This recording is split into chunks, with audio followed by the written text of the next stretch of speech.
Ready? Hit it! Hello everyone and welcome to Twice Nightly the podcast with Maria Lovelady And Michael Alan-Bailey, a podcast that aims to bring everything variety out of the wings and into the limelight. So what are we waiting for? Let's raise the curtain And start the show!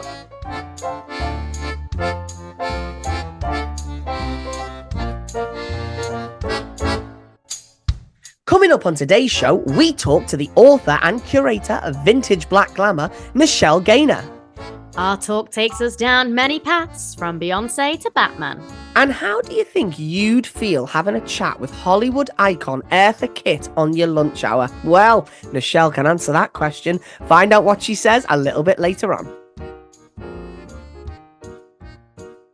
Welcome back, everybody. It's lovely to have you back with us, and what a treat we've got for you today. Today, we are going to be interviewing the fantastic Nichelle Gainer. Nichelle has many strings to her bow, but you are most likely to know her from being the author of Vintage Black Glamour. Gorgeous books that are totally right up mine and Mike's street, full of stunning photos from the golden age of theatre and Hollywood.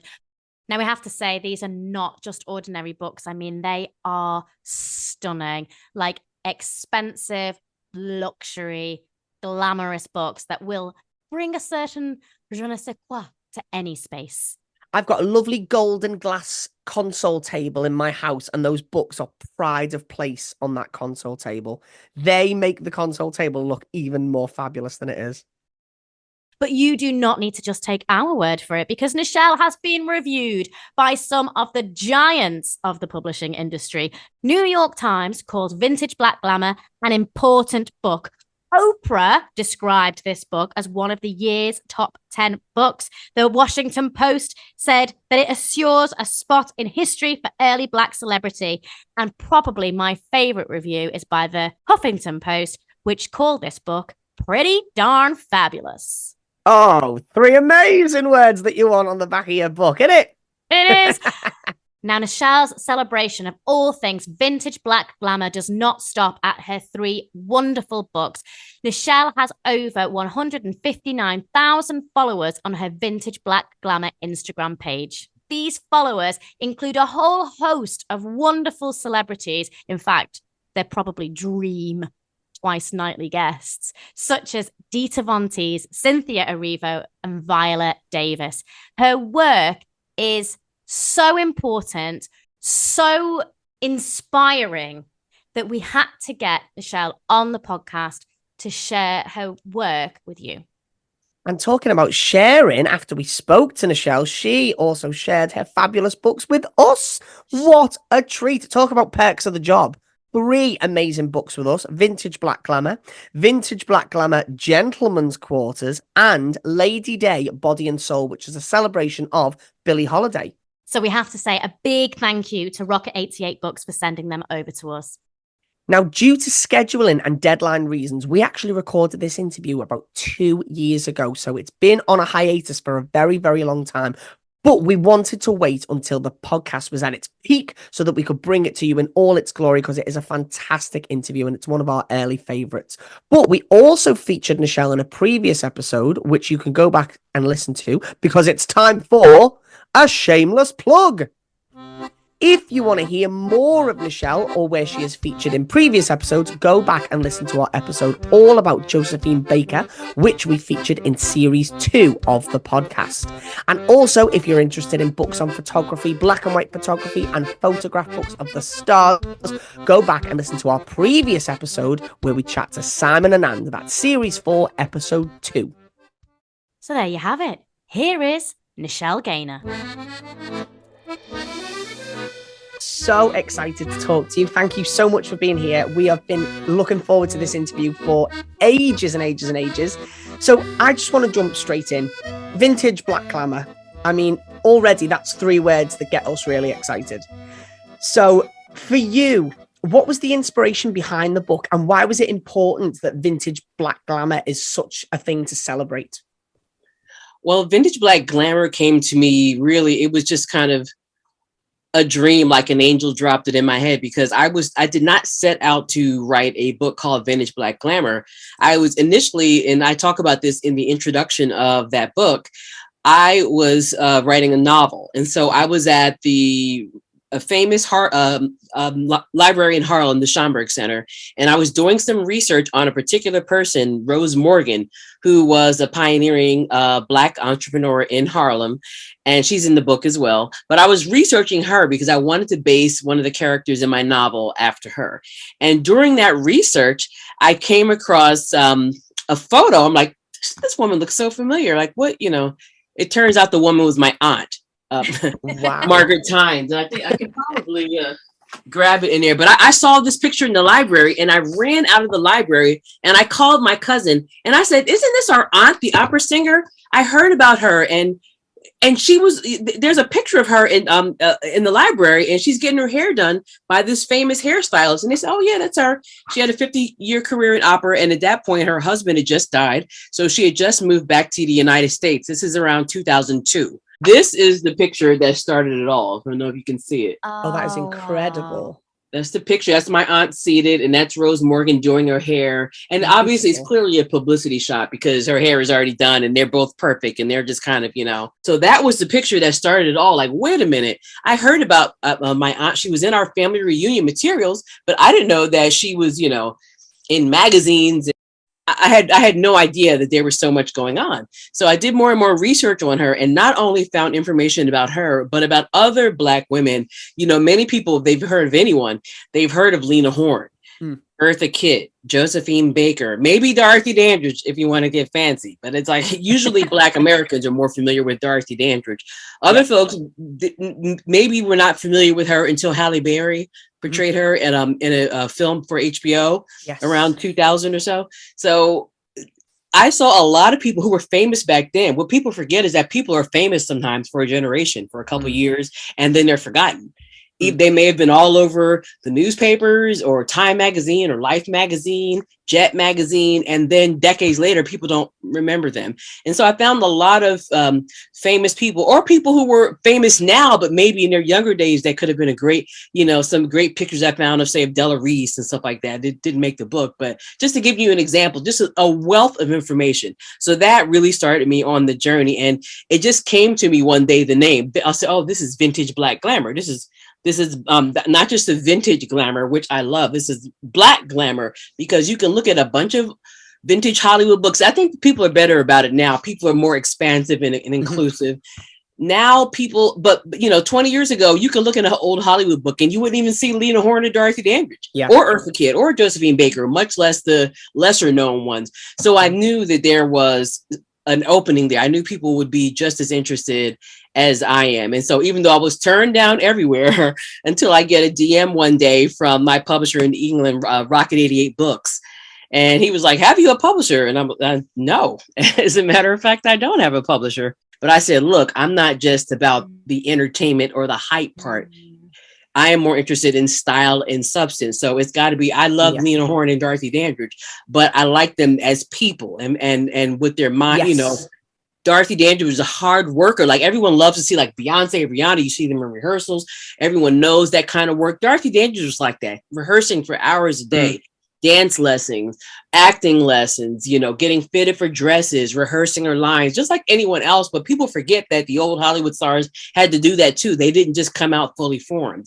So I really there's a picture in the book of Dorothy Dandridge rehearsing, in fact. So I like to show those pictures, the lesser known ones, the glamour side, the style and substance. I wanted a mix of it, not just the pictures where they're all prettied up and everything is already done. I wanted to tell their full story. So that is where Vintage Black Glamour comes from. And then the men as well. Again, I had no idea I would do that book, much less the men's book. But once this came about and it got more popular, it became apparent. I said, you have to do a book just for these men, because, and keep in mind, I mean, sexism would be, I guess it is sexism. Men tended to be more famous, and not just in entertainment, sports. I don't have a sports chapter in the women's book, but I have a chapter called Sportsman in the Gentleman's Book. There's Muhammad Ali, Joe Louis, Sugar Ray Robinson, there's a lot of legendary Black athletes that I had to include. So what I was wondering is, does that irritate you, or how do you feel when you say, now we have people like Beyonce, people like Rihanna, who were so influenced by these artists.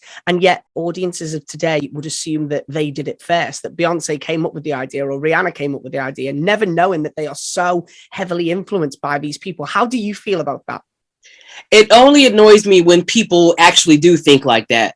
With some young, and that tends to be a generational thing. Younger people think that their idol did it first. I mean, back in the blogging days before social media, and I want to say 2005, 2006, whenever Lady Gaga came out, and I love Lady Gaga.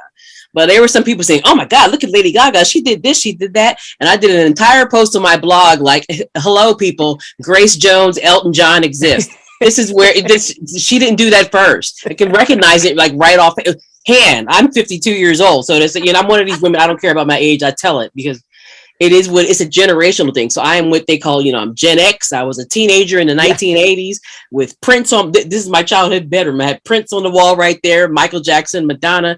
So I remember these things, and it irritates me. Not so much the fans. The fans are one thing, but when the artists don't acknowledge, I think that the artists now are better about acknowledging it so their fans don't get it twisted, whether it's Lady Gaga or Beyonce or Rihanna, any of these. I think that they're better with it, I'll just say, because you can't say, especially if you were like, there's an entire Beyonce, the whole dancing to sing the Tina Turner.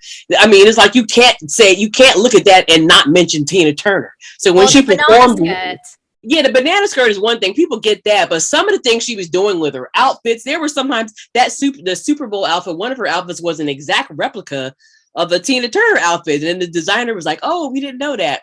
Really? You're a designer working with someone on Beyonce's level, and you weren't aware of that? So yeah.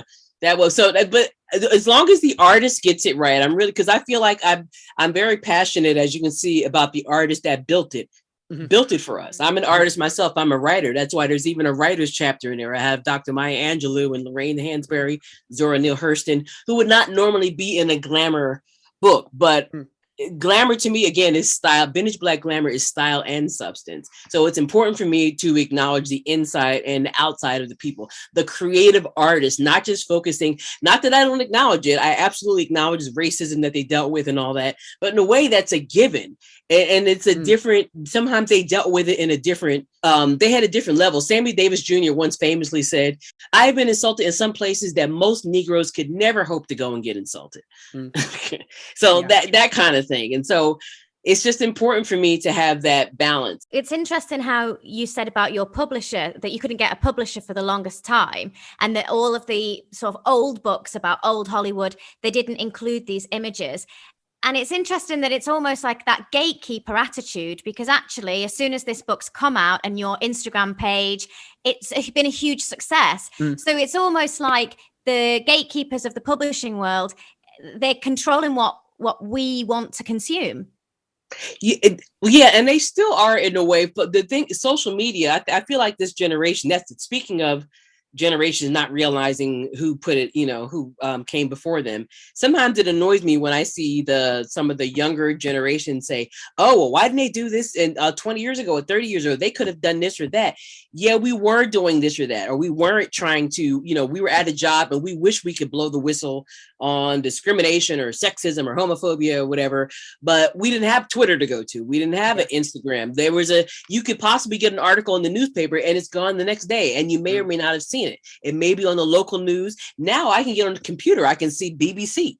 I can see CNN. I can see news in Korea or Japan or Australia. I can see anything online. And that was not the case in the 90s. So a lot of this whistleblowing things, a lot of this exposure where bigger brands, look at Dapper Dan and Harlem, the designer, who famously repurposed some Gucci things and made it his own way. And it was popular in hip hop in the 80s or so. And Gucci shut him down, whatever. And then they had the nerve to get on the runway with his exact replica, stuff that he did 30 years later, and social media went crazy, excuse me.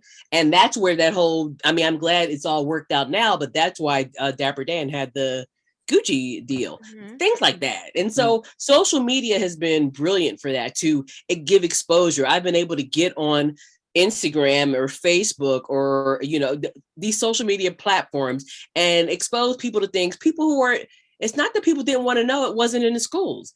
I'm talking about educated people, people from all walks of life. I never heard of that. I didn't know that. Because why would you? It wasn't there unless you were like a nerdy like me and you're watching, PBS documentaries when you're 13. Because hands up. Yeah. Yeah, unless you're like me, if you're in the library and the periodical, going through the old, paper, this is kind of like, I'm a writer, but the research is my thing. The scripts and everything I write, history is a part of that. So why would you know that? So part of what I do is bringing it to people in a way that they can, digest, kind of take it in, hopefully make it manageable for them. Talking of research, one of the things that I really enjoyed about the book is that I felt that there was a real anticipation and excitement when turning every page. It was that sense of what is going to be on the next page. What more am I going to learn? What more am I going to discover? How was that for you as a writer to delve into the people that you maybe didn't know so much about? It was great because I went in a way looking for, once I found my aunt and I thought, wow, I heard about her. I knew that in our on that side of my family, my mother's father's side, I knew that we had a lot of entertainers, artists, poets. You get an article in the newspaper here or there, but I didn't know that she was in papers and magazines that I had heard of. Jet magazine mentioned in an article in the same breath as Diane Carroll and things like. I'm like, wow. And so once I looked at the research with new eyes, I wasn't looking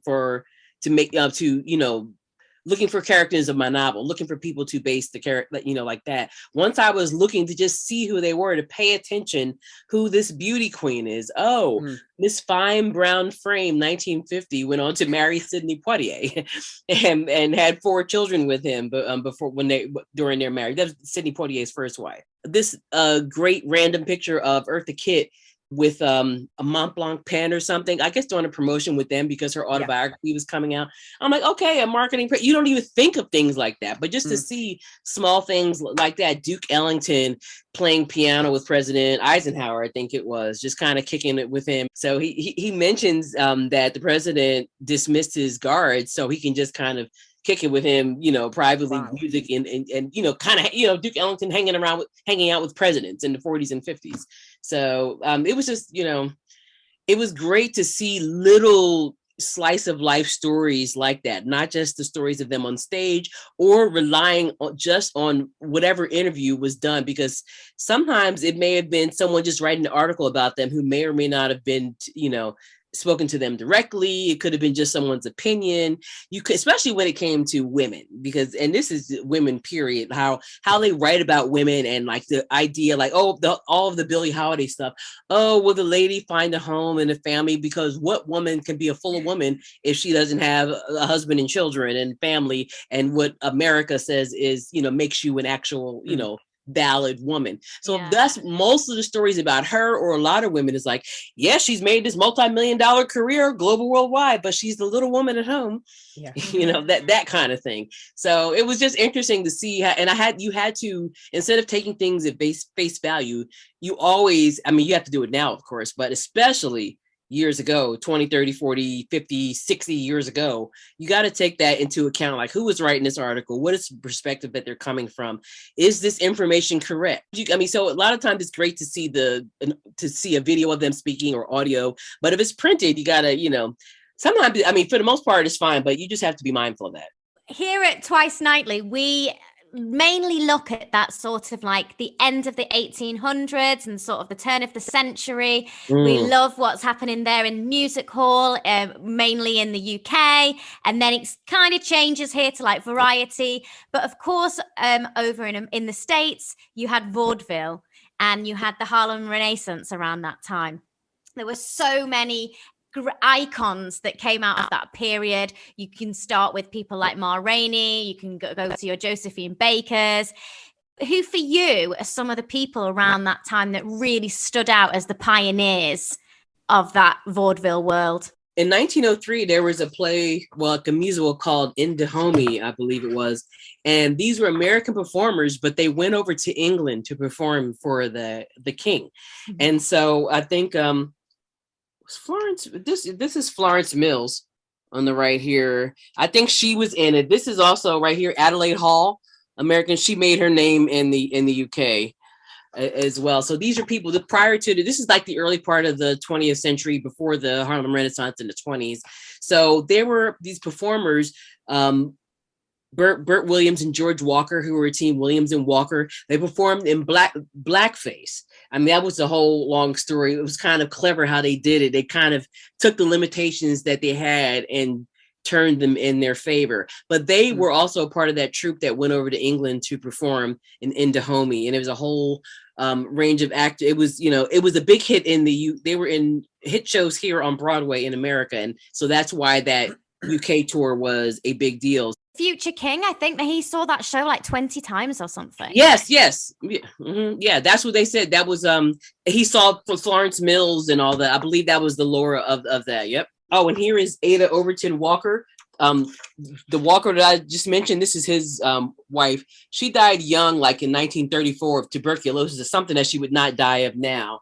But she was also she was a part of that troupe, I think, that went over there and was a big, huge variety performer as well. I have a lot of the early folks in there that I had not really heard about until I started my book. I may have heard a name here or there, but I had not always seen pictures. Their pictures were not always available. So it was great to lay eyes on them and to get more information.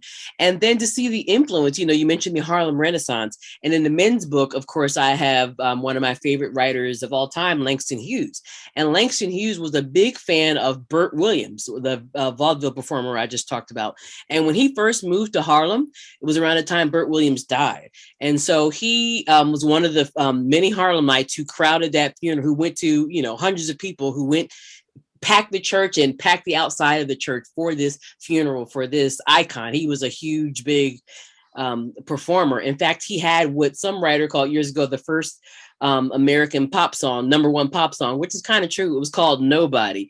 And of course, it sounds like that old ragtimey thing. It's from 1906. I can send you guys links later, so you can probably dig it up a better copy now. But to hear him singing it, it's, who loves me? Nobody. He goes on. It's hilarious. I mean, it's hilarious in my 21st century mindset, but it was the jam in 1906. I mean, it was hot.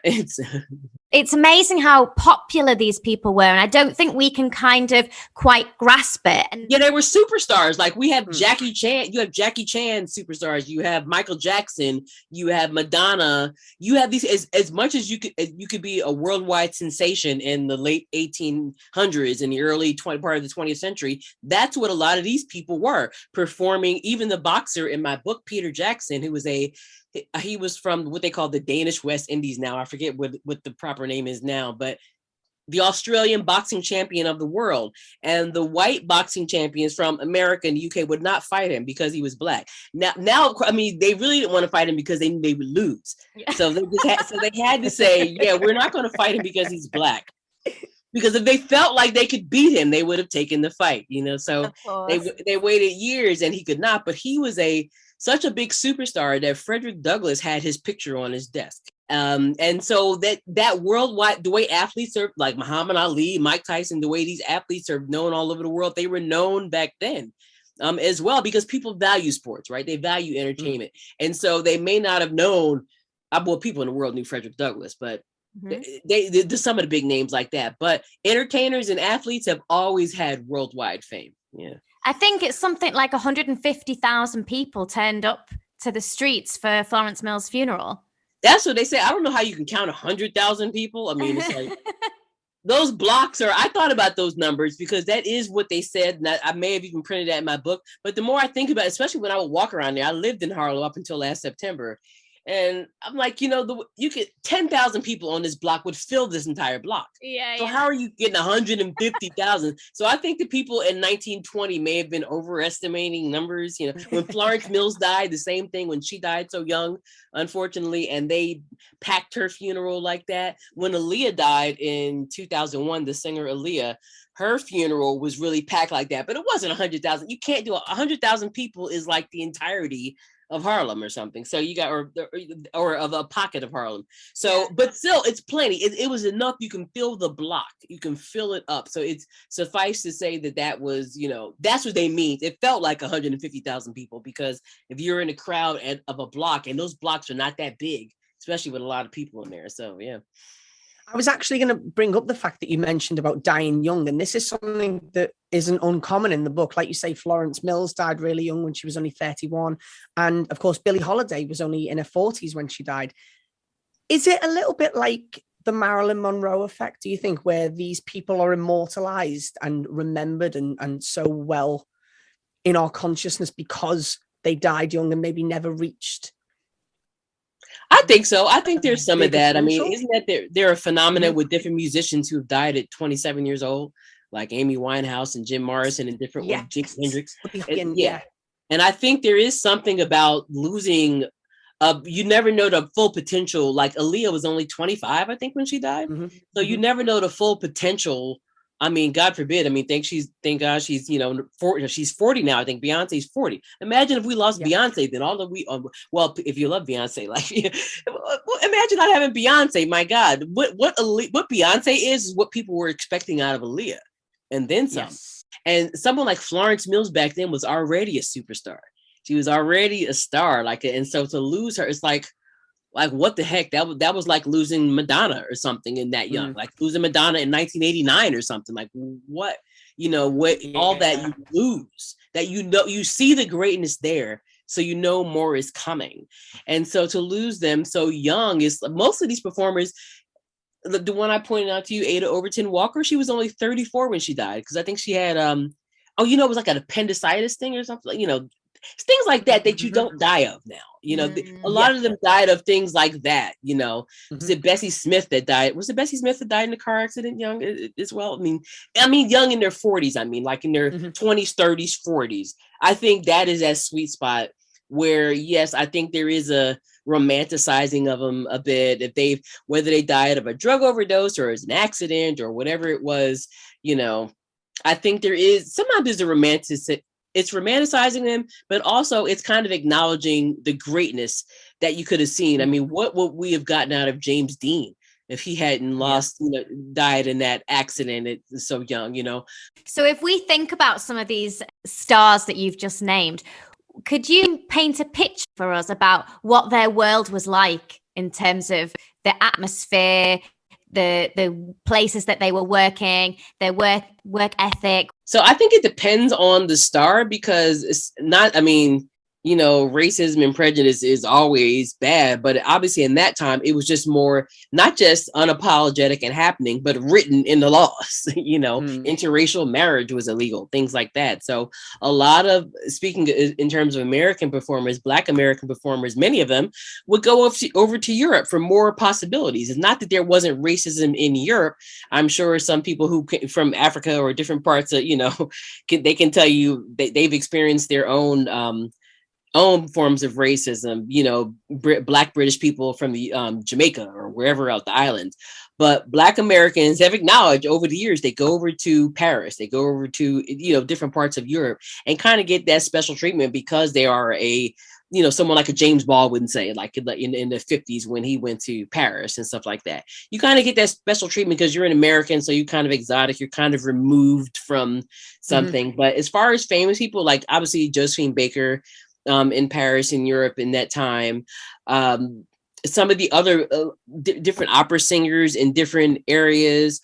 I think there were limitations, obviously, but there was just room for them to grow more as an artist, to realize their potential more. I mean, had Josephine Baker decided to stay in the United States, what would she have done? I mean, a couple more shows on Broadway, a lot, think Broadway, just like anything, it changes, the taste is musicals one day, then musicals are dead, right? And then it's straight plays, or maybe they want a musical performer who has this type of voice, and maybe dancing is more popular now. Dance styles change, and now all of a sudden your dance style is old fashioned. And so I think that for variety, Hollywood wasn't going to happen because they were just still offering her maid roles, even when she was a superstar.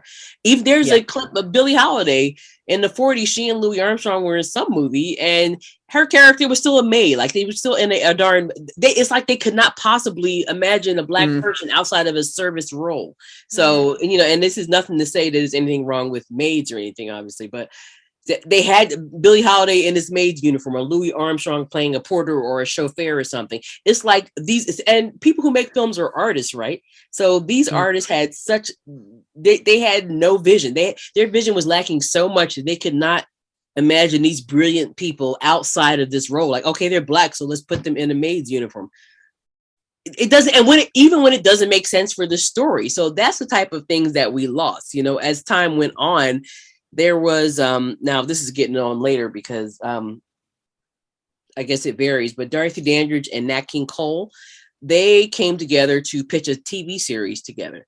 They wanted to, kind of like I Love Lucy was hot. So kind of like that. And so they kind of pitched a show where they were married performers, like traveling around, or they pitched one where she was like the secretary to his superstar, like those 50s type of shows.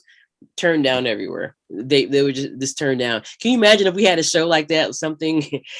I find that really interesting because it's frustrating, isn't it, in hindsight, because the potential for all that was there. There's a British film called Dead of Night, which is a horror film, which was made in 1945. And it was made by Ealing Studios, which were famous for making comedy films. And in 1945, they made this horror film. And in it, it's an anthology film. And in one of the stories in it, it's set in a nightclub. And the owner of a nightclub is a Black woman, and she's played by Elizabeth Welch. Oh, yeah, she's in my book, yeah. Yes, yeah, and it's been pinpointed by a few authors as being a real landmark because it was the first time that a Black woman was portrayed as independent, successful, a business owner. So it's really frustrating, isn't it, to know that the potential was there for that portrayal to be worldwide and universal, but there was still that narrow-minded attitude. Yeah, and these performers were ready for those roles. I'm sure Elizabeth Welch was ready for a lead role. I mean, I believe it was her. She was in a film with Paul Robeson.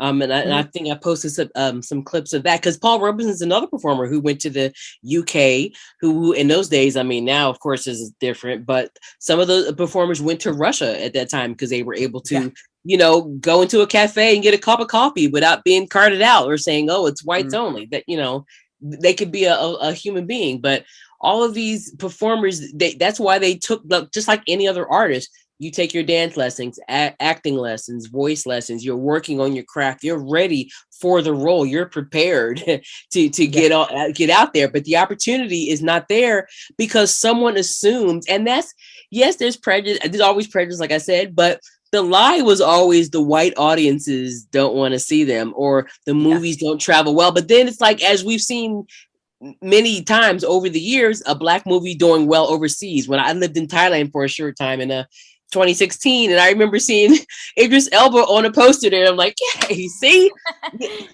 I mean, there is this idea that, okay, people around the world, if you train people around the world to only see Americans as white people, then that's what they're going to expect. So that's what's happened over time. But they don't expect white people when it comes to hip hop and music and different things, whatever. Somehow you've managed that. So they can just say Black Panther to anything in the future, can't they? Now it's like Black Panther. But even now, I think again that comes back to social media helping things blow up more. Because I'll give you a smaller example. Not to get too far off the path, but in the 90s, I'll never forget how Waiting to Exhale, the movie based on Terry McMillan's novels with Whitney Houston, Angela Bassett, Loretta Devine, and Leela Rashawn. That movie, directed by Forrest Whitaker, over whatever, I think it cost 10-15 million to make, whatever, and I believe it made like 70 million at the box office. It overperformed, and yet we didn't get 20. I remember thinking at that time, oh good, we'll get more movies like this, because they always say the movies have to do well, and even if they didn't do well overseas, the movies have to make their money back and make a profit and then some. Well, this movie has clearly made more, just made their profit. They followed the rules. They did what they said they had to do. But then the goalpost was moved again because we didn't have these movies. So we didn't have we had so many years where our movies were spaced out. I mean, now we have so many. Now we have these TV shows, and I'm still amazed now at commercials and different magazine covers when I see people of color on there, when I see openly queer people on these covers and things where that was clearly not, even if they were known to be that, how they had to kind of like be in the closet on the cover. That makes any sense. I worked in magazines, so I saw this stuff all the time. How they airbrush it out, or how they change it, or how they, make them dress a certain way, or if it's a woman, or you're not going to have a black woman on the cover of this mainstream magazine. I remember Janet Jackson not being able to get a cover of a certain magazine, and she's a global superstar who sells out stadiums. How is she not good enough for this little small? I mean, so that kind of thing is what I'm saying. This is like, don't get me going on for that. Well, yeah, I'll go on all day about stuff like that. Somebody that sort of pins all of those ideas together actually is one of our favorites, Josephine Baker. Somebody who did leave America, as you've said, because I think she was quoted to say something like that she could dine with kings and queens in Europe, but she couldn't even get a cup of coffee in America. She was quite openly having affairs with men and women. She was, I wouldn't say that she was cross-dressing, but she was definitely there in the tuxedo, one of the pioneers for that, sort of even before Marlene Dietrich's. So she's someone that kind of pins... Gladys Bentley was before that too, yeah. Exactly, yes. So let's sort of focus in a little bit there on Josephine Baker. What made Josephine Baker? Because as you've said, there were a lot of people out there performing, and we kind of only celebrate those few legends that stick around in our minds. Why has Josephine Baker stuck around for so long in popular culture? I think I think the reason she's stuck around is because she was always, first of all, there's so much material on her because she was in Europe, so she was covered extensively. She was flexible. I think flexible, and the people that she was around, not just the people who managed her, but her friends, the people. She appealed to different people, and she, her life beyond the stage, helping with the French Resistance, helping I guess, to donating to different charities. She did, some of the outlandish publicity things, having her pet cheetah, Chiquita, with a diamond collar. If you walk around with a cheetah with a diamond collar, people are going to pay attention to that generally. And she was a sensation. She was a sensation in the shows when she did her famous banana skirt nude on stage. And it wasn't, she was so free, and I mean that free as in artistically free, enjoying herself, doing exactly what she wanted to do. And I think that kind of that type of energy is infectious. I think when you are an artist and you're being forced to do something, if you're like a child performer, but your parents are the ones shoving you on stage, after a while, it's work for you. It's not fun. You're not going to give off that same energy that you want to be there. She wanted to be there on the stage. She loved it. She loved doing the movie. She had a chance to do all, with Princess Tam Tam and Zuzu. She had a chance to do different things. And I think it was exciting and interesting to her. She learned French. She met different people. And it had to be, I can't even imagine. I mean, and a lot of people also, I was just about to say, I can't even imagine if I'm Josephine Baker, why am I moving back to the States for what? And I think a lot of people, a lot of her fans, especially her fans from marginalized communities, Black people, other people of color, queer people, I think that they see her and say, man, if I'm in 1920 and I get to go on stage and do this, and I get to go to these fabulous restaurants and be around these fabulous people and meet these, if I could live that life, why am I going back to Canada or America, or for what? And so I think people see themselves in her. I think over the years, hearing about her, seeing her pictures, hearing her story, I think people connect with that. It's that universal story, whether you're speaking of the United States, if you're from a small town in the United States, maybe a really conservative mindset where they can't, well, what do you mean you want to be a dancer? That can't pay, can you pay bills doing that? So you leave that small town and you go to the big city. You go to Paris or London, you go to New York or LA or Chicago, and you become who you're supposed to be. And there's no one around you saying, hey, oh, you're a dancer. They're not looking. If you're in New York and you say you're an actor, no one will blink twice. Where it's not a thing. You can just be an actor. It's what you do. It is what it is. No, people think nothing of it. And the same as a writer, because they're a writer too, probably, or an actor, or so it's to have that freedom. That's one. I mean, you have your other issues. If you're going to be an artist of any type, of writer, producer, whatever, you have other issues that you have to do. But one of those issues is just not that societal pressure around you. You can just kind of take that off. And so I think people look back at a Josephine Baker and look at the life she lived in Europe, and especially with all the, like you said, the analogy she gave of dining with kings and queens, but in America, she couldn't even get a cup of coffee in a hotel, and they would know who she is. It's not, famous people, they know who you are. Sometimes they want a picture or an autograph, but you can't walk through this front door. The absurdity of that thing, the absurdity of enforcing that kind of thing. You're working at some whites hotel in Atlanta and you see Josephine Baker come in, and it's your job to tell her she can't come in because she's Black. You'd be very hopeful that she didn't have the cheater on her right at that moment. Some of the qualities that you mentioned, the performance qualities that she had, she never lost it though, did she? Like if you look at video clips of her when she was doing her final concerts in the 70s, the energy that she had on stage and the presence, that was not the energy or the presence that you would generalize with a woman in her 60s. She was really vibrant, and she never lost that youthful spirit. I don't think, when I watch her, that's what I see. I don't see a mature woman. I see someone that's still really youthful. Yeah, that's her energy. Like whatever. If you were at least observing her, like you said, if you those last there's that video of her she's being interviewed and she died the next day. So there's footage of her all the way up until the end, and she was just so excited and happy to be to be back on stage. And it wasn't about financial issues or being a star again. It's that energy that you kind of some performers that. I'm a writer. I'm not a performer that goes on stage, but some of those performers, they just get plugged in. They get on stage and they get that energy from the audience. And I think she's one of those performers who enjoyed that energy, that she got that love from the audience, especially in those days. Sophia Loren and other big stars were coming to see her because they knew this was going to be the last time you could see. Even at the end, yeah. So a lot of big stars, Diana Ross went to go see her at the time. A lot of big stars were in the audience in those last performances because they wanted to, and I think they can relate to it. Obviously, I think that I know that Diana Ross wanted to play her, so that's one of the reasons she wanted to see her. But of course, you want to lay eyes on her. So that type of thing never goes away. It has nothing to do with your age or your race or whatever. If you're a performer, if you're an artist and you want to get out there and sing and dance for these people, there's an energy to it. I think that when a Beyonce is on stage, I can't imagine she's on stage thinking about money.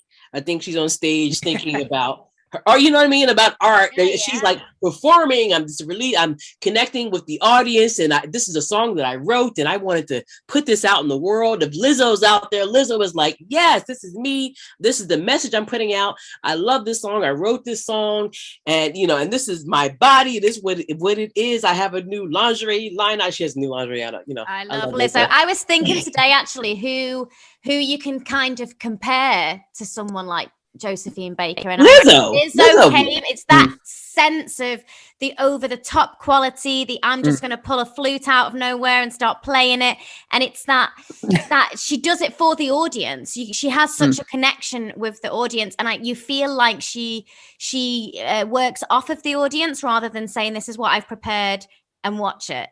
Yeah, I think Baker, it's the same thing. She's almost like a clown in essence. It's not as much as she's stunning and it's very sensual. There's that certain wink to the audience. Yeah, well, she had that comedic. She was definitely that comedic performer that sending the clowns, whatever. She definitely had the comedy in her performance, and Lizzo certainly has that comedy aspect as well. She has comedy, but she has a great voice. She's a singer. She's a great singer. Yeah. She plays that flute. She can dance, so she's the full package. And I think performers like Lizzo and Beyonce, Rihanna, billionaire businesswoman, right? This is what I'm wearing now. This is Rihanna's lip gloss. Oh, I have got so many of those. Hot chocolate. Yes. Fenty Beauty, right? So they have benefited from watching the mistakes and the successes of the previous performers, how they handled business, what worked for them business-wise and performance-wise, and what didn't work, whether they're looking back at Josephine Baker or looking back at Eartha Kitt. looking back at Tina Turner, looking back at what they did right and what they did wrong. And so the performers now, they have the benefit of kind of, especially if they ever had a chance to meet them. If you're a Beyonce and you had a chance to talk to Tina Turner or Diana Ross or something, and if you're any of these performers, you had a chance to talk to any of these legends that were alive for a while, if any of them met Michael Jackson, say, or whatever. And so you have the benefit to kind of look at their triumphs and mistakes and apply it to your own thing. No one's perfect, but they do have that benefit, I think. Nichelle, you are giving me such great segues into these questions, because I was going to ask, Diana Ross is somebody that links a lot of these people together. So, I mean, Diana Ross said that she was very musically and stylistically influenced by Eartha Kitt. She, of course, played Billie Holiday in Lady Sings the Blues. And there was the very famous unfulfilled, unrealized Josephine Baker project that never took off. Were we just robbed of a Diana Ross, Josephine Baker movie? I think so. I think that would have been so interesting to see her, Diana Ross in her prime, doing Josephine, because she had a chance to meet her and see her. And there was more. I think that, for all the respect, of course, she had for Billie Holiday, I think that she had more of a connection with Josephine Baker. I think she was more, just more connected in that way. And that just would have been amazing to see her. But we weren't cheated too much out of Diana Ross. I mean, she was nominated for an Academy Award for Lady Sings the Blues. She did Mahogany, which is not the best film in the world, but if you're a kid watching Mahogany, you love Mahogany, and of course, look at what Diana Ross means to a lot of her gay fans. Diana Ross was really the first star that I became aware of with so many a lot of the gay male fans. Not that everyone else didn't love her, but you know what I'm talking about. Like, my cousin, my neighbors. I mean, she was the first one where I realized, like, oh wow, my gay guys really love her. In Liverpool, where we used to go out a lot in Liverpool, and said that like we're ancient. And there's in all the gay bars, there's so many pictures of Diana Ross everywhere you go in the music. She's she is gay town. And she also in Mahogany, Valentino, the designer Valentino designed some costumes for the film, but she also, some of the costumes she designed herself. Apparently that was a big little controversy. I think I talked about it a little bit in the book, but she, Diana Ross is also very into fashion. And so she had her own fashion design aspirations. So she designed some of the costumes in Mahogany. And I know that she was interested in pursuing that further, but I don't know that, obviously that didn't come about. But look at all these stars now with these clothing lines and they're, like I said, Rihanna with Fenty, with Savage Beauty, Fenty, with all that. All these stars back then tried to do that stuff. Eartha Kitt had a boutique. She invested in a boutique.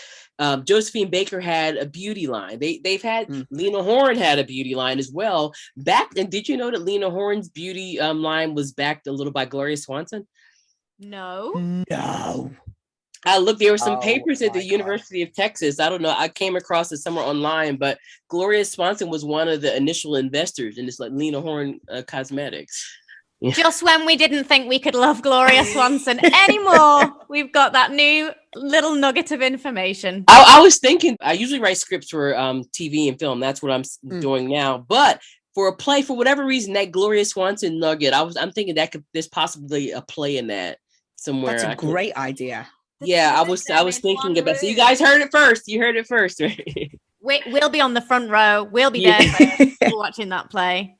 I think you just mentioned about Eartha Kitt as well, running that boutique. Investment. The picture is in the book. Yeah. So stunning. And I love that you wrote that they based the model, like the mannequin, on her body. It looks nothing like her body is so much nicer than the mannequin. Well, and because I think part of that is like a lack of time. She was also, Eartha Kitt is one of the few legends for my books that I had the honor to meet. So she was very tiny. So I met her around 2000. She was on Broadway in the show, like the Cinderella, like. I think she was doing Cinderella on Broadway because she was in there with the guy who did Cinderella with Brandy and also Pablo Montalban, I want to say. Oh, yes. And Debbie yes. Gibson, the singer. Yeah.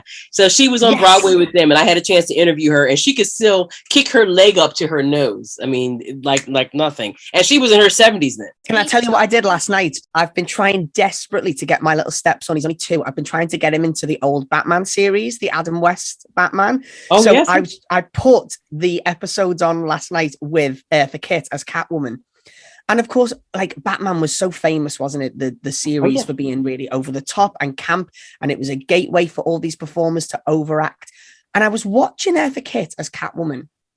And as camp and as over the top as she was, there seemed to be something very subtle about her performance as well. And I was trying to work out what it was. And it was because she was so perfect. She almost was a cat. It's like she really was a cat.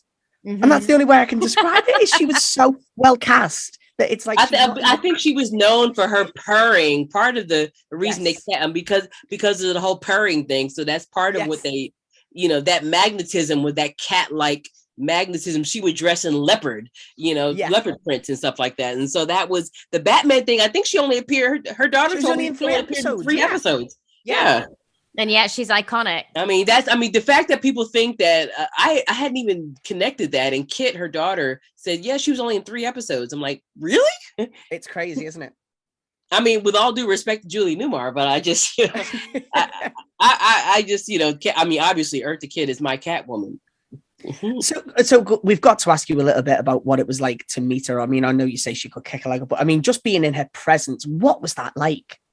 Well, it was not a one-on-one. It was right. I don't know if they do that now, but you know how when you have like a press thing, like a show will invite the press in backstage. Yes. And so I was like one of the many reporters that came, and we were able to watch them rehearse the show. Mm-hmm. We watched them rehearse a few scenes. And so that's why I saw her kicking her leg. She didn't do that anyways. She did like a little scene from the show for everyone. And so the photographers through the course. And nowadays, if we had our phones, then, I would have had all of this, but photographers, they can snap their pictures. I just have my little notepad, like the old school reporter notepad, like everyone else, but watching her perform there. And then after that, we had a chance to ask a few questions. And the magazine that I was working with the time, obviously we set something up where, we could chat with him a little bit. And if we wanted to, we could request an extended interview, which I did. And so I was able to interview her on the phone later. So I just met her for a short time with everyone else, with the reporters. But then that's even more intimate somehow. It was the great thing. What I enjoyed about her, I liked her in person. She was just one of those, as you can imagine, just one of these performers, and just not even performer, just an older artistic person, obviously, who can see right through you, she can spot BS in no time. So she can just kind of look at you and just see what it is. And so to speak with her on the phone a few days later, she was in her hotel in Chicago. And during this time, there was a scandal involving the Reverend Jesse Jackson. You guys know who he is? Yes. Yeah, I know it's UK, but there was a scandal during that time where, I think he had a child with someone or whatever. And she said, can you imagine that these are the people who are supposed to tell us how to live our lives? Things like that. She told me so many great things. No she mentioned casually about when she was engaged to Sammy Davis Jr. And I said, you were engaged to Sammy Davis Jr.? And she says, oh yeah, before he lost his eye. I was like, whoa. I was just so stuff like that I just wish that I had, and I didn't have it recorded. I was speaking to her from my day job. I was working at Us Weekly magazine. So you just at a desk, just on the phone to Eartha Kitt? Yeah, this is just like, if it was my own, it was hard. You can record calls easier now, but it was just harder to do. And the timing that she was available, I was at work. So luckily I worked in a magazine, so it was no thing that, no one was paying attention. It was okay, because I literally worked at an entertainment magazine. I can't believe how underwhelmed you must be to be on the phone to us. I know. Oh. I know. No, I can't. You can't. You really can't compare that. It's not. I'm not underwhelmed to be on because that's like not even This is a fall from grace if ever there was one, Nichelle. There is not. And if you want to tell the truth, I have done interviews with other people who are far less interesting. I promise you. Okay. Oh, good. Well, you told me at the beginning of our conversation, actually, that you have another interview tomorrow because you have got a new fabulous book coming out about Billie Holiday. Yes, the Billie Holiday book. Yeah, I did not write that book. I'm the editor on that book. So there were a lot of contributors. My publisher, Rocket 88 Books, worked with Billie Holiday's estate, and they selected I guess some quotes from some of her friends and people that knew her back then, and also some contributions from people who are, her fans now. Corinne Bailey Ray, Nile Rodgers, Beverly Bond of Black Girls Rock, Bazoma St. John. A few people like that contributed to the book. Whoopi Goldberg wrote the introduction, and I wrote the foreword. So it's just a nice photo tribute to her. Billie Holiday. It's funny, we were talking about performers like Eartha Kitt and Josephine Baker and their personalities and how they connected with the audience. And some performers didn't have the same connection, I would say, or they didn't have the same joy always in connecting with the audience. Lena Horne was like that in a way. I remember she said she always felt like she needed to be aloof from the audience, kind of have a disconnect and remove for image sake, but also because of sometimes she just didn't get the right energy in nightclubs.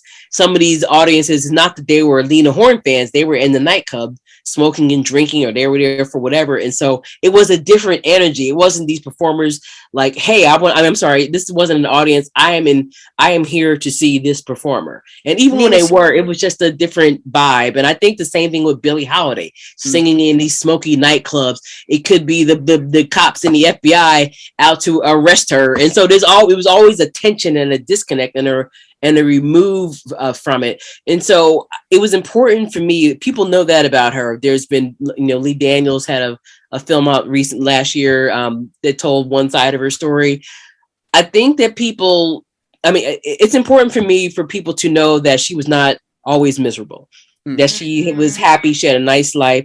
Hazel Scott, the great pianist and singer, was a good friend of hers. And after she died, she told Ebony magazine that, she was not always sad and gloomy. She was a happy person. And so, she enjoyed her dogs. Lena Horne talked about how she enjoyed her dogs and her animals. And they talked about the happier, nicer parts of her life, not the PR points, not the drugs and the problems that she had with men. They just talked about Billie, the person. And so it was always important for me, if I talk about Billie Holiday, what I talk about in the forward is the type of person that she was a musical genius. I talk about that she loved her dogs. I always quote my a buddy of mine, Dr. Farah Jasmine Griffin. She wrote a book called If You Can't Be Free, Be a Mystery, about Billie Holiday. And reading her book about 20 years ago, her book was the first one that really opened my eyes to Billie Holiday, the person, as a woman beyond the drug addict and the woman with men, and isn't she sad and tragic? And so it's important for me to present these artists beyond their tragedy, beyond the one thing that you know about them. So I want you to see Billie Holiday beyond that. I want you to see Dorothy Dandridge beyond the tragedy of dying at 42 years old. Look at all she accomplished in that short time. Academy Award nominations, big Hollywood screen. I want you to see Josephine Baker beyond the banana skirt, Eartha Kitt beyond Catwoman. That's why I purposely in the books, I don't have banana skirt in the book. I don't have Catwoman. I don't have Lena Horne pinned against the pillar in stormy weather. It's fine if you know that, but if the goal with the books, the goal with any art that I do is if you know the performer, I want to show you something about them that you don't know. And if you've never heard of them, I just want to, present them. And so I just wanted to provide that balance. I think going back to Josephine Baker as well, you have a series of pictures of her in the book, and I love that you have a picture of her more. She's not. I wouldn't say she's older. She's more mature, and she's just still, as Mike said before, so alive and playful, glamorous. You've got a picture of her in the garden. It's not just these. Because we can all just Google these iconic pictures, can't we? But what you've managed to curate here is something genuinely uplifting, that's positive, that you haven't seen before. Yeah, exactly. That's what the picture I think you're talking about, when she's in Dior, and it was one of her comeback performances in the 50s. Remember, by the 1950s, Paris, the banana skirt is 30 years old now, so it's old news. And she's in her 40s. Oh God, but she was like 46, 47 years old. And so it was a big comeback performance to show that. So I wanted to show, fabulous, womanly, curved Josephine Baker, a little belly, curves, hips. And then there's one in her home where she's laid out and she's in her garden. And then the one where she's, having a cocktail in Venice, where she's, doing that. So I wanted to, I liked it. And I can remember these photos offhand. I can remember all that because it was painstaking for me to go to, first of all, for someone like her, where there's tons of pictures to choose from. There's a lot. I could have put like tons of pictures of her. There's so much available. Luckily, there's a wealth of information and material. A lot of photographers took pictures of her. So luckily with her, there was a lot to work with. There was a lot to work with, even with Eartha Kitt. Not as much, but still quite a bit. Because she, performed, all over the world, lots of different circles. The same thing with, like, say, Diana Ross. And Diana Ross, of course, still being alive and well now. Legends who are alive, their pictures are more expensive. So, there's a ton of great pictures of her. I hope that maybe Diana Ross and her family, her daughters, maybe they can put, like, we have a Billie book. I mean, and I hope they put together a Diana Ross book. They must have their pictures. Put one together while she's still here with us. I mean, she's 76, 77 now. Yeah. When you love a Diana Ross book, oh my God. Yes. Oh my God. It's always when they've passed away, and you think she should hold that in her hand, shouldn't she? She must have like old letters and like pictures and different things they can put in there, and obviously things from the photographers, because when you're dealing with vintage pictures, it's the photographer's estate or agencies and stuff like that. But I would love, Tina Turner has a show on Broadway, obviously, which is great, and we'll see that. I was walking down the street in New York yesterday, and I could, all the Tina Turner posters are everywhere. But the Tina Turner book, now we have this show. We have Billie, which is great. This is working with her estate. But people have done Josephine Baker books. I might have to do. I want to keep doing books. Like I said, I'm writing scripts now, which is all. It's all, whatever, but that's a whole long story. But keep them coming, Nichelle, because we can't get enough of them. So we've got to ask you, who is your favorite performer, Nichelle? People always ask me that, and it's just never a famous. I'm asked that all the time. Who is my favorite? If you had to pick one, and it really depends on the day, and what know. I take my inspiration from different points. Obviously, it can be a toss up between Josephine and Eartha and Dorothy and Lena. In fact, I didn't do it, but I almost had a chapter initially when I planned the book. I was going to have a chapter called The Goddesses and just have Josephine, Eartha, Lena, Dorothy in that chapter. So those are the four, the goddesses, my goddesses that that I had in there. So different things, especially, different things inspired me. People who are really eclectic and have a really flexible in their interest and in their talents and abilities. Someone like Eartha Kitt, her name was literally Eartha, and so she was into the earth. She loved gardening. As glamorous and fabulous as she was, she would dig her hands into the dirt and plant vegetables and flowers and seeds. She was really into that. And I am kind of getting into that now. I never thought I would when I was a kid here in the backyard. And my mother and great grandmother would try to get me to, garden with them. And I was like, no, thank you. I'm going to be inside watching MTV. Going to watch it. I didn't want to do any of that. So now, of course, I'm kind of interested in that kind of thing and growing flowers and growing herbs and things like that. And so I like the mix of the glamour and also the down to earth dirt things. There's a great picture of Josephine Baker watering collard greens in her garden. In fact, and so that picture is absolutely, I'm going to get that blown up.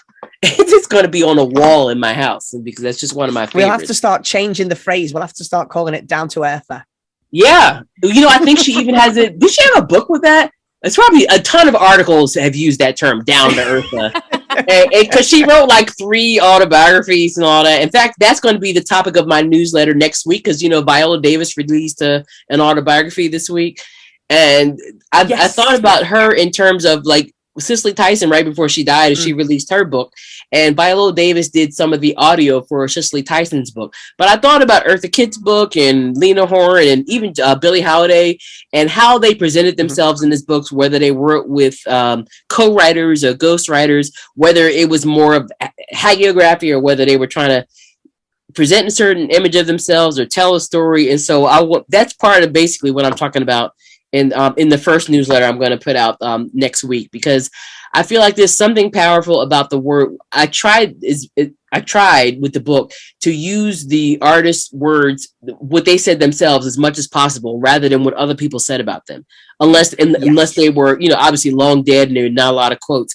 But if I'm talking about them and I can get a quote, and Eartha Kitt said this, or Josephine Baker said that, that's more interesting to me than what some critic back then said, because why am I valuing that critic over the artists themselves? And so I like that. The lens of the time as well. Yes, the prejudice and the discriminations and everything. Yeah, and the prejudice could be anyway. It could be like it could be whether it's sexist or racist or homophobic or it just any type of you just never know where they're coming from, or the idea like, oh, well, they're a singer, why are they trying to act? There used to be things like that, like unless they were already a triple threat or doing all these things. But there was the time, and I think in Hollywood, where actors had a hard time breaking out to put an album out because, like, well, you're an actor, why are you trying to sing? And so they, I'd like to see that, that's, I think I lost my train of thought, but I think you got the gist of what I said. Love it. You actually mentioned before one of my favorite pictures, which is the Ada Overton Walker.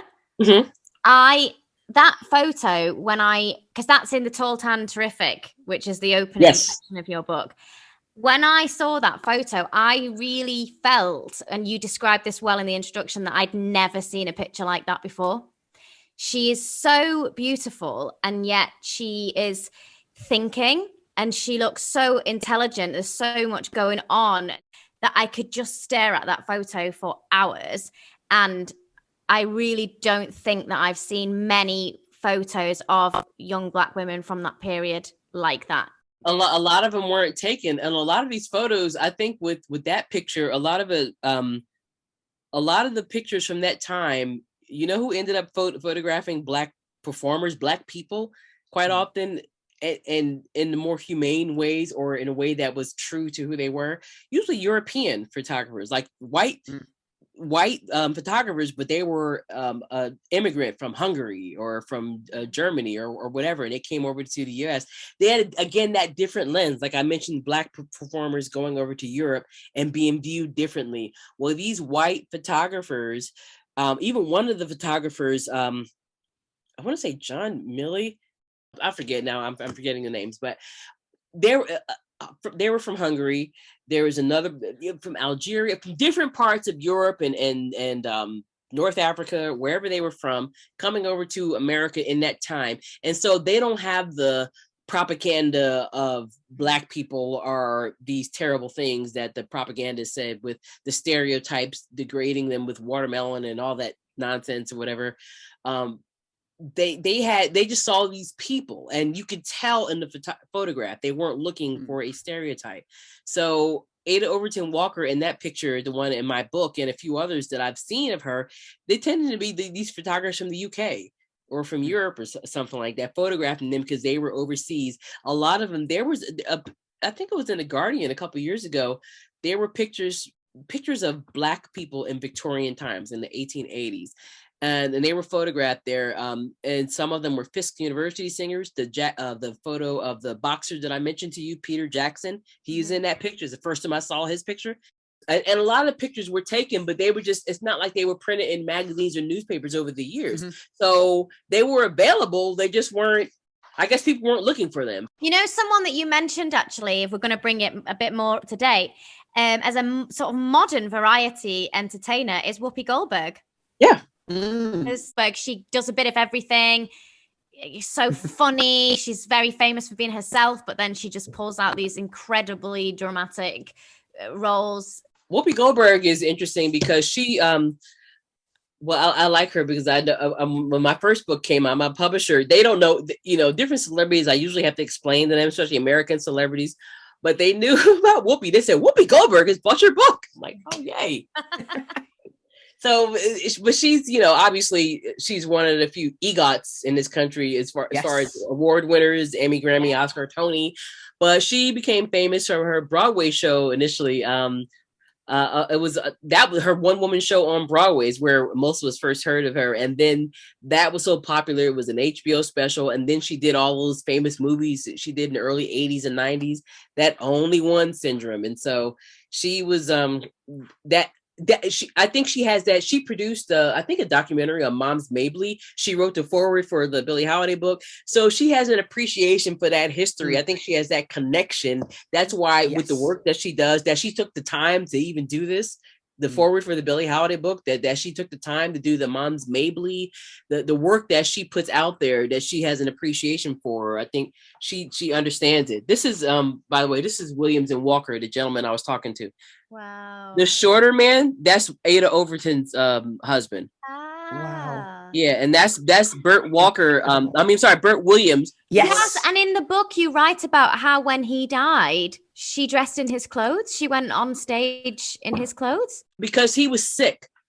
George Walker, and then he died eventually in 1911. I think she died in 1914. But when he was sick for a few performances, because she was a producer, in fact, she and Burt Williams, the tall one, they would butt heads a lot, from what I understand. But she had to go. She had to fill in for him a few times because they would perform together. There were a few performances where they performed together, but then a few times she had to fill in for him. I love that you just said, though, about that she was a producer. And I don't think that anyone would think that women were in those roles in that time, because it's not something that's been written that we remember or been shown. Yeah. In media. Well, women have always done it. We've just not gotten credit for it. How many times have you heard about some performer or a businessman and their wife a senator dies and their wife is the one filling in for them, or a business person? Even back then, women have always done it, but people have just never given them credit.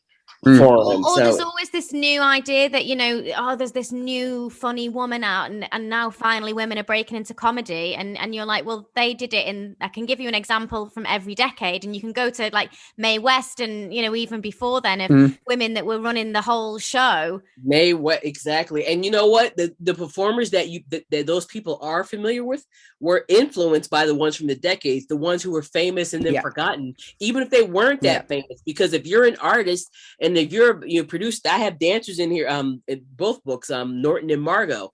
They were dancers during Adagio, during the dances in the 30s and 40s. And they were told that, well, they're Black, so they should dance Blacker. You're not dancing, quote unquote, Black enough. Meanwhile, other white performers would come and see them. They would go to Harlem or whatever and go and see their performances and steal their dances, because they knew they couldn't, if they were Black, they couldn't go to the clubs downtown or the whites only places and see them. So these performers, they would go and take their moves and all that, and knowing they could do it, where meanwhile they would go and audition or perform, but be told that they could not get a job because they weren't, because they were Black. They needed to dance however Black people danced back in the day. How cool was it to have both of your books on a recent episode of And Just Like That? I love that. I love that. They wrote, my publisher, he said, "You want to do this?" And I said, "Sex and the City?" Yeah. He's like, what is there not to do? They just want to use the book as props. Yes, please. I would like to. Props. They're like center. Yeah, I love that. But I don't know if anyone else noticed it, but I knew it was coming up. And so I was watching, not that I wouldn't have watched anyway. It's not called Sex and the City. I should say that it's called Just Like That. So it's like it's a continuation. But I watched every episode, of course, looking for my book. And so when I finally saw, because I didn't know where it was going to be. I didn't know, they didn't tell us which character, which episode, or if it will be at all. There was no guarantee that it would. And of course, it turned up in the chicest, most fabulous party that they held. Yes, and Nicole Ari Parker's character's part of LTW in her apartment, Nicole Ari Parker, and all of that art in there, all of the great Micheline Thomas and Barclay, all these fabulous, iconic Black artists. So I mean, I was just pleased to see the company that my book was in with these legendary, and the conversation around it as well, because then you on to talk about the art, and you were a part of that conversation. Yeah, I gotta watch that clip again. The only thing with that clip, I'll say though, I thought it was kind of weird that the mother-in-law in the show was an artist. She was a pianist. And I'm thinking, why wouldn't she already know the value of this Black art or whatever? Why does she need, what's her name? Charlotte to explain it to her? That's not real life. I mean, a black woman that age who was a pianist and has a wealthy son, and they're buying that level of art, knows exactly who everyone is. She probably knew Gordon Parks back in the 70s. So she could explain to you, Charlotte, why are you explain? I know you have to explain, you have to show that you know art, but I'm like, a woman like that in New York, there's a ton of women like that, by the way. Yeah. A black woman artist of that generation, they knew Gordon Parks and all those people. They can tell you about it. So that's the only thing I thought was weird, but that's just me being me. But I think a lot of people had those conversations all the way through. I mean, I enjoyed it, but I think we all definitely had those moments throughout the whole. And it was a beautiful apartment, and I loved all the art. So how about you? Do you love any particular theaters? A lot of theaters have some sentimental value. I believe it was the Helen Hayes Theater where Diane Carroll's memorial was. So I was able to attend that. It's a small theater. And when you're in a theater like that, you feel like you're in 1935 or 19, because it's so small and intimate. And this is where some of the great shows were. I saw Harry Potter in the Harry Potter, the Cursed Child, the one that came from the UK and here. And I forget the name of that theater. My friend Noma was in that show. She played Hermione. So I had the opportunity to see that in that big, and I want to say the Lyceum Theater. I forget, the Lyric Theater. I think it's the Lyric. I used to live right down the street, like 2 blocks from it. But I mean, so I love all this. I used to live right in the theater district in New York where all the theaters were. I lived right in the in Hell's Kitchen, in that sweet spot where all the theaters were. So my favorite theater is whichever show I'm seeing, the Broadway show, wherever I can see a show. I love the Joseph Papp Theater in New York, downtown. I've seen a few shows there, quite a few interesting shows. I don't want to just talk about New York as if everyone knows exactly what I'm talking about, but the Joseph Papp Theater is one. Historically, is also important because Joseph Papp was one of the producers back then who hired black performers. So in the 50s and the 60s in the Greenwich Muse Theater or whatever, he hired a lot of black performers to do things that they would never be hired to do elsewhere, Shakespeare and things like that, the things that actors want to actually do. So that it's always great to see something at the Joseph at the theater down in on Lafayette Street. That's in downtown in New York. But there was also a theater for a while called the Angelica. I don't know if the Angelica is still there, but if you lived in New York in the 90s, you're going to the Angelica to see a bunch of independent films. All these films are on Netflix or somewhere. I swear, people are so lucky now. Everything is just right there. But if you had to see a film, if you weren't, you're probably going to go to the Angelica or some of these small indie theaters in the Village in New York City to see that. But so I like theater. If you ask me what my theaters, I like theaters like that where I can see something that I'm not going to see anywhere else. And that's changed now. Things are more available now, as it should be. I would prefer people for art to be more available to people, especially places where they don't have a local theater. Or if you're going to go to New York for anything, but go for theater. Go to see not just Hamilton or whatever the big hot show is, but go to see some of these smaller shows. Go to see an off-Broadway show. Go to see a play. And there are a lot of theaters in New York City. I don't have one favorite theater, but I just like the variety that we do have. That's what I like. Yeah. That's a great answer. And so we always ask our guests, talent aside, if you could wake up tomorrow and have a God-given talent to perform on the stage, what talent would it be? Oh, well, like everyone else who can't sing, I would love to sing. I would, like with the mic, like, yes. If I would always joke, if I could sing, I wouldn't even talk to people. I would just sing. What style? Who would you cover? Who would if I could sing, what kind of singing? Well, what I like to listen to and then what I would sing to is like, it's so different. So different. I loved Minnie Riperton's voice and Denise Williams, like that soprano kind of voice. And then like some of the belting, some of the R&B gospel, flat-footed singing voices. I loved a lot of that. So, your speaking voice is just heaven. I can't imagine you can't speak, that you can't sing. Oh no, if I could sing, I would. Both of my sisters can sing. Yeah, I don't. My father can sing. My late uncle was a singer. He was a baritone. A lot of singers in my family. A lot of singers, poets, artists, and so I got the writing part of that art. I wish I could sing. I thank you. People tell me about my speaking voice all the time, and I appreciate it. But it did not, unfortunately, it did not come out into singing. Oh dear.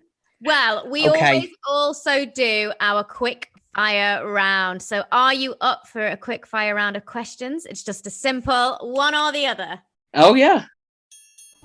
Roaring 20s party or a swinging 60s party? I kind of, because I'm thinking 20s. My 20s would be, Harlem Renaissance, probably the 20s. Because I would like to party with Langston Hughes and Zora Neale Hurston and those writers and just kind of hang back and kind of, yes. I mean, that's the dork in me. Yes. So yes. I was born in 1969, so I just made the 60s. I was born in October 69. So, I can dig the 60s, but the 20s, yeah. Oh, well, we'll see you there, I think. Better Billie Holiday, Diana Ross, or Audra Day? Oh, boy. Now, that's the Sophie's choice, and they were so different. That's incomparable, and that's not even a cop-out. That's like, Andra Day, I feel like she literally sounded like her. She can. If you turn your head, you think you're hearing Billie Holiday. I think she did a phenomenal job in that. And I think Diana Ross. Diana Ross being Diana Ross, but also in 1972 and all the things they had to go through, dealing with that at that time, it was Billie Holiday's. It was Louis McKay who facilitated the Lady Sings the Blues. He had the rights to everything, so they had to deal with him. This is why Billy D. Williams portrayed him so lovely in that film. And so for what they did the best they could with it, and it was still phenomenal. I used to watch Lady Sings, whenever it came on. Now, of course, once video, you can rent videos and all that, and that's later. But I don't know. It's such they were so different. It's hard. I don't think there's a comparison because it's two completely different films coming from different angles, and there's two completely different artists. So it's not even like. Well, I'll give you one in the same vein then. Who was the better Catwoman, Eartha Kitt or Zoe Kravitz? Eartha Kitt, please. And now I love Zoe. And first of all, she's so new to it. She just started Catwoman. Yes. And Eartha Kitt is the classic. There is no comparison. No one is going to come along and be better than Eartha Kitt, whoever it is. Zoe is. First of all, I'm glad I think that's a nice part for her. They did that's some nice casting out of all the young performers out to today. I'm thinking, oh yeah, I think she's perfect for that, for this generation's Catwoman. But there is no being better than Eartha Kitt. Would you rather have a pet cheetah or a pet chimpanzee? Oh, a cheetah. Chimpanzee. I've never seen one in person, and I'm not really. And even a cheetah. And this is all in theory, obviously. And I'm thinking only like I would be like Josephine Baker and get the diamond collar, and I would have that. And and long as they're trained and they can chill with me, not like when you're in Thailand. They have the tigers. My sister took a picture with the. But they drug the tigers, and we don't want to do all that. Yeah. No. So we need, just like this is in theory, I need the magical cheetah that doesn't hurt anybody and wouldn't hurt. We like a dog. Kind of chill like a dog. And jump into the orchestra pit, no, we're not. Yeah. Can't do any of that. So we'll have to go with the cheetah. Would you rather have a cocktail with Carrie Bradshaw or Samantha Jones? I have to say Samantha. Yeah. So. We love Carrie though. We do. We love Carrie, and I love Carrie because I'm a writer. And again, being a New York writer when Sex and the City first came out, that's Sarah Jessica is my generation. So it's like when we were drinking Cosmopolitans, and then once Sex and the City came out, it was like, okay, everyone's ordering Cosmopolitan now, and now it's terrible. They're not even making it well because there's so many people wanting it. So we have to do another drink. I remember switching drinks. I remember, and of course, I love a free woman. I love a free woman that's like, I don't care what anyone thinks about this. This is who I am. This is what I'm doing. If you don't like it, tough. And so that is Samantha all the way, I think. And so I would love to have a cocktail with her. Yes. You'll have to come and be with us in London then, because that's where she is now. Absolutely. I know that's right. I wonder if she'll answer my text though.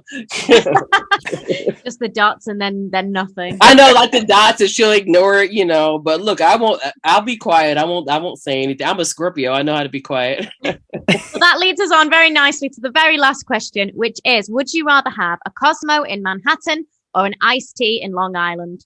I would say Long Island because that's the Hamptons or something, and I haven't been out there.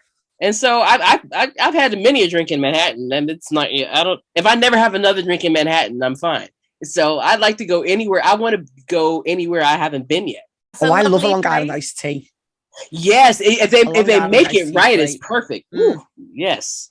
I'd never had one actually until me and Mike went out once, and he was like, "You have to get one." We waited at the bar for so long, we decided let's get two. Let's get two each. And we don't want to have to come back to. You have to do that when bars are like that.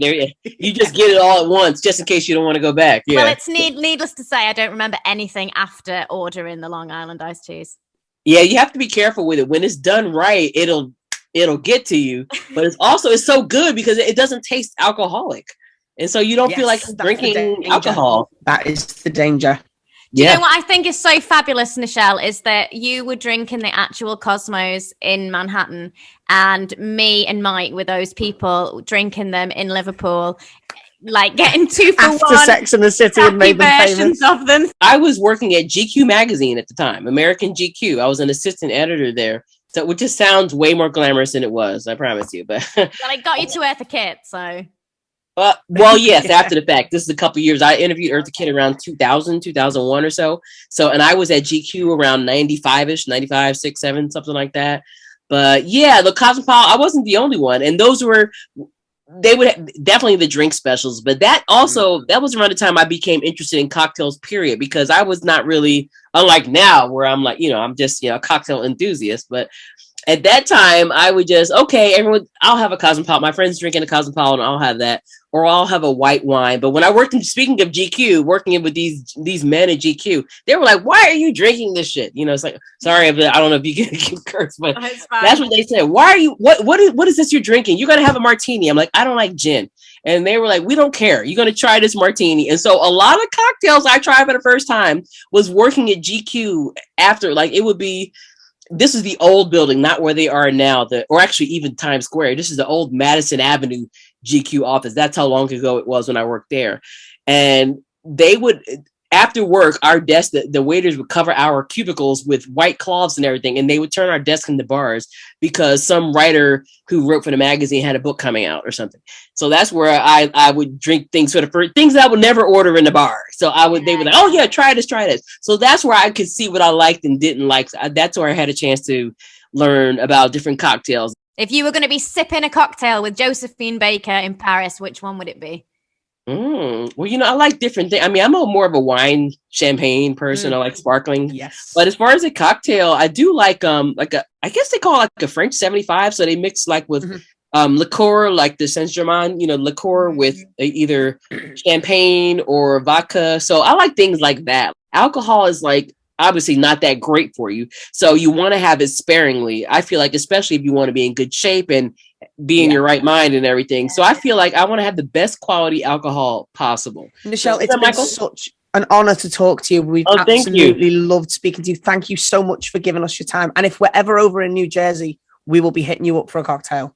Yeah, it was a pleasure. It was nice. It's always nice. Like you said, I mean, look, you do interviews with people. Sometimes they're prepared, not prepared, or interested, not interested. But it was a pleasure to speak with you guys. You clearly had the interest in the cultural history of it behind the theater and musicals and things like that. So that's why you were top of our list to be on. And I think, speaking about reading the book, in the acknowledgement section, you said, and I've wrote his name, your cousin Kyle said about when you came up with the idea for the book, yes, that's the one. And that's exactly how I feel about it when I read it. The acknowledgments in the first book are key because that's why I had a hard time with the second book, because it was really the same people or like less. But that first book, this was 10 years in the making, the first Vintage Black Glamour book. So all of those people over time who, whatever I said about them in the book, it's that's what it was. And so that's I appreciate that. Thank you. Thank you. Okay, have a great night. Bye. Thank you. Bye-bye. See you soon. Bye. See you soon. Bye-bye. Well, isn't it always nice having a very happy guest? We really connected with Nichelle and we're so happy that we finally were able to share that with you all. Go and seek out Nichelle's books. They are incredible. Vintage Black Glamour, Gentleman's Quarters, and Lady Day, Body and Soul. And go and seek us out as well. We are available on all social media platforms. Search Twice Nightly the podcast and get in touch. Tell us about things that you've loved about the podcast. Tell us about some of your favorite guests, and always tell us about things that you'd like us to feature as well. You can always leave us a message on our SpeakPipe. Just search www.speakpipe.com/Twice Nightly the podcast and get in touch. We always love hearing from you guys. We'd love to know which is your favourite photo in Nichelle's book. All that's left for us to say is... see you next week.